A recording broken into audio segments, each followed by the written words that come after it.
আসসালামু আলাইকুম রাহমাতুল্লাহ। প্রিয় দর্শক, আজ নিয়ে এসেছি দারুণ স্বাদের একটি মাছের রেসিপি।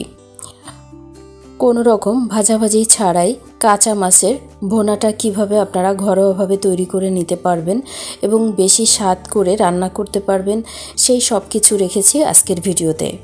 আশা করি পুরো ভিডিও জুড়ে আপনারা আমার সঙ্গেই থাকবেন।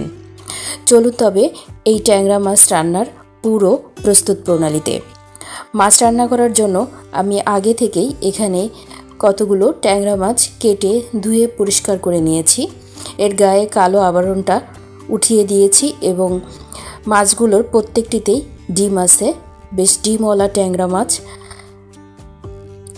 এগুলোকে প্রথমে আমি লবণ হলুদ দিয়ে মেখে রাখবো কিছু সময়ের জন্য। আর এই মাছটা আমি একটুও ভেজে নিব না। দিয়ে দিচ্ছি 1 চা চামচ লবণ এবং 1 চা চামচ হলুদ গুঁড়া। পরিমাণটা একটু বেশি করেই দিয়েছি, যেহেতু লবণ এবং হলুদের মাঝে বেশ কিছু সময় মাছগুলো রেখে দিব। আমি এখন সুন্দরভাবে মাছের গায়ে লবণ হলুদ মেখে নিচ্ছি। আপনারা যখন কাঁচা কোনো মাছ ভুনা করবেন সেক্ষেত্রে একটু লবণ হলুদ মেখে কিছু সময় ম্যারিনেট করে রাখবেন, সেক্ষেত্রে স্বাদটা অনেক বেশি ভালো লাগবে। এই তো আমার লবণ হলুদ মেখে নেওয়া হয়ে গিয়েছে। এটা একটা সাইডে রেখে আমি আরও কিছু উপকরণ নিয়ে নিয়েছি, দেখিয়ে দিচ্ছি। এখানে আমি নিয়ে নিয়েছি কিছু কাঁচা ঝাল, আর এখানে নিয়েছি 2 চা চামচের মতো রসুন বাটা, আর এখানে আমি আজকে পেঁয়াজ বাটা নিয়েছি। এটা লাল পেঁয়াজ, তাই কালারটা একটু লালচে এসেছে। এখন আমি বাকি আরও কিছু উপকরণ লাগছে দিয়ে দিচ্ছি। এখানে শুকনো ঝালের গুঁড়া দিয়ে নিব 1.5 চা চামচের মতো। কাঁচা ঝালের পরেও একটু শুকনো ঝাল দিয়ে নেবেন।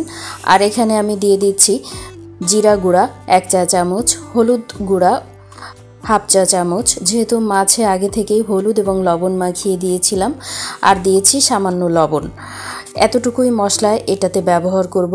এখন এটাতে পানি দিয়ে একটু ভিজিয়ে রাখছি মশলাটাকে কিছু সময়ের জন্য। এই তো চমৎকার একটা পেস্ট তৈরি হয়ে গিয়েছে। এটা দিয়েই আমি রান্নাটা সেরে নিব। রান্না করার জন্য মশলাটা একদম সঠিকভাবেই তৈরি হয়ে গিয়েছে। রান্নার জন্য চুলায় এখন বসিয়ে দিচ্ছি একটি কড়াই। পর্যাপ্ত পরিমাণে সয়াবিন তেল দিয়ে নিব রান্নার জন্য। দিয়ে দিচ্ছি এবং তেলটা কিছুটা গরম হওয়া পর্যন্ত আমি অপেক্ষা করব। এই পর্যায়ে তেলটা বেশ একটু গরম হয়ে আসছে। দিয়ে দিব প্রথমেই বাটা মশলাগুলো। দিয়ে দিচ্ছি পেঁয়াজ বাটা, আরও দিয়ে দিব এখানে রসুন বাটা। দিয়ে দিচ্ছি বাটা মশলা দিয়ে মাছের এই ভুনাটা করলে সবথেকে খেতে বেশি মজা হয়। আর যে মশলাটা আমি আগে থেকেই তৈরি করে নিয়েছিলাম সেই পেস্টটা দিয়ে দিচ্ছি। সকল মশলা দিয়ে আমি এই মশলাটা কষিয়ে নিব তেলের সঙ্গে কিছু সময়। নেড়ে চেড়ে নিচ্ছি, সঙ্গেই থাকুন প্রিয় দর্শক।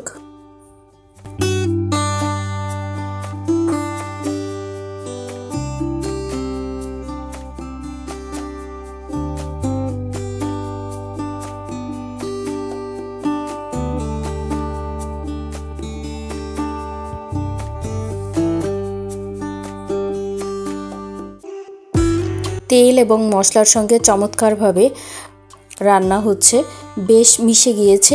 এখন আমি কিছুটা পানি দিয়ে এটা কষিয়ে নিব। সামান্য পরিমাণে বুঝে এখানে পানি ব্যবহার করবেন। আমি পানি দিয়েছি। আরও কিছু সময় এই মশলাটাকে কষিয়ে নিব। খুব সহজেই এই কাঁচা গন্ধটা চলে যাবে।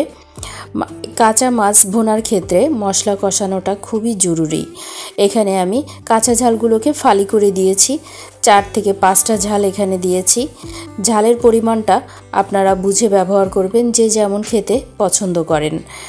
এখন মশলার সঙ্গে মিশিয়ে আরও কিছু সময় আমি নেড়ে চেড়ে দিচ্ছি। এভাবেই মাছের স্বাদটা বাড়ানোর জন্য আমি এই মশলাটাকে আরও কিছু সময় এভাবেই জাল দিয়ে নিচ্ছি এবং নেড়ে চেড়ে দিব যেন নিচেই ধরে না যায়, সেজন্য একটু খেয়াল রাখবেন। বেশ কিছু সময় অপেক্ষার পর উপরে বেশ তেল ভাব আসছে।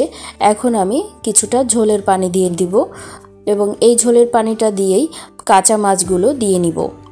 এখানে 1 কাপের মতো আমি পানি দিয়ে নিয়েছি। এখন আরেকটু মিশিয়ে দিচ্ছি। এভাবেই কিছুটা বলক উঠে আসা পর্যন্ত আমি অপেক্ষা করব।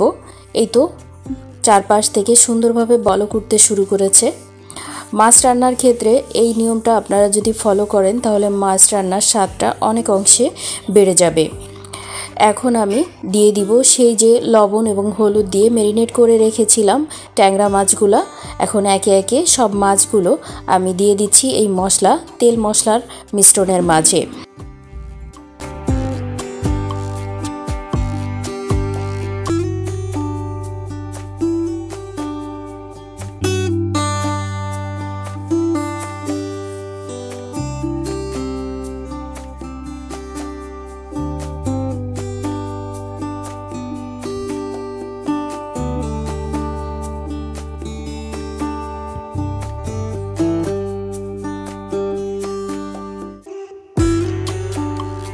মাছগুলো দিয়ে আমি একটু নেড়ে চেড়ে মাছগুলোকে একটু বসিয়ে দিচ্ছি। আপনারা এভাবেই রান্না করবেন। সবগুলো মাছই আমি দিয়ে নিয়েছি এখানে। আর কিছু সময় আমি এটাকে ঢেকে রান্না করে নিব। দিয়ে দিচ্ছি একটি ঢাকনি, অপেক্ষা করব 5-7 মিনিটের মতো। 5-7 মিনিট পর আমি চেক করে নিচ্ছি।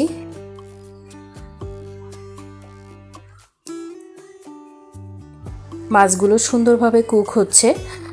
আর একটু নেড়ে দিব উপর নিচ করে। কাঁচা মাছ রান্নার ক্ষেত্রে মশলাটা ভেতরে যাওয়াটা খুবই জরুরি, তাই চুলার আঁচটা একটু লো আঁচে দিয়েই রান্নাটা সেরে নেবেন আর একটু সময় দিয়েই রান্না করবেন, তাহলে খেতে বেশ মজা হবে। আমি আবার একটু ঢেকে দিয়েছি, আর একটু সময় চুলায় রেখেছি। এ পর্যায়ে আমার রান্নাটা অনেকটাই হয়ে গিয়েছে। আমি কিছু ধনেপাতা দিয়ে নিব, আপনারা চাইলে ব্যবহার করতে পারেন। এখানে ফ্রেশ ধনেপাতা ছোট করে কুচি করে নিয়েছি, আমি দিয়ে দিচ্ছি এখানে, তাহলে ঘ্রাণটা অনেক বেশি ভালো লাগবে। এ পর্যায়ে আমার রান্না হয়ে গিয়েছে, আমি এখন পরিবেশন করে দেখাবো। এখানে নিয়ে নিয়েছি একটি সার্ভিং প্লেট এবং তুলে দেখাচ্ছি ট্যাংরা মাছগুলো কত সুন্দর হয়েছে রান্না। খুব সুন্দরভাবে রান্না করে নিয়েছি এবং সাজিয়ে দিচ্ছি মাছগুলা। খেতে বেশ মজা হয়েছে এই মাছটি। আমি একটি টমেটো কেটে পাশে বসিয়ে দিয়েছি, দেখুন কত সুন্দর হয়েছে। আশা করি আজকের এই সহজ রেসিপিটা আপনাদের কাছে অনেক বেশি ভালো লেগেছে। ভালো লাগলে বাসায় সুযোগ হলে এভাবে কাঁচা মাছ ভুনা করে দেখবেন। আশা করি পরিবারের সবাই অনেক বেশি পছন্দ করবে। পুরো ভিডিও জুড়ে এতক্ষণ আপনারা যারা আমার সঙ্গে ছিলেন তাদেরকে অনেক অনেক ধন্যবাদ জানাই। পরবর্তী ভিডিওর আমন্ত্রণ জানাচ্ছি এবং নিত্য নতুন ভিডিওর আপডেট পেতে এখনই আমার চ্যানেলটি সাবস্ক্রাইব করে রাখতে পারেন, তাহলে সবার আগে পৌঁছে যাবে আপনার কাছে আমার ভিডিওর নোটিফিকেশান। সুপ্রিয় দর্শক, আপনাদের সকলের সুস্থতা কামনা করে এখানেই শেষ করছি। আল্লাহ হাফেজ।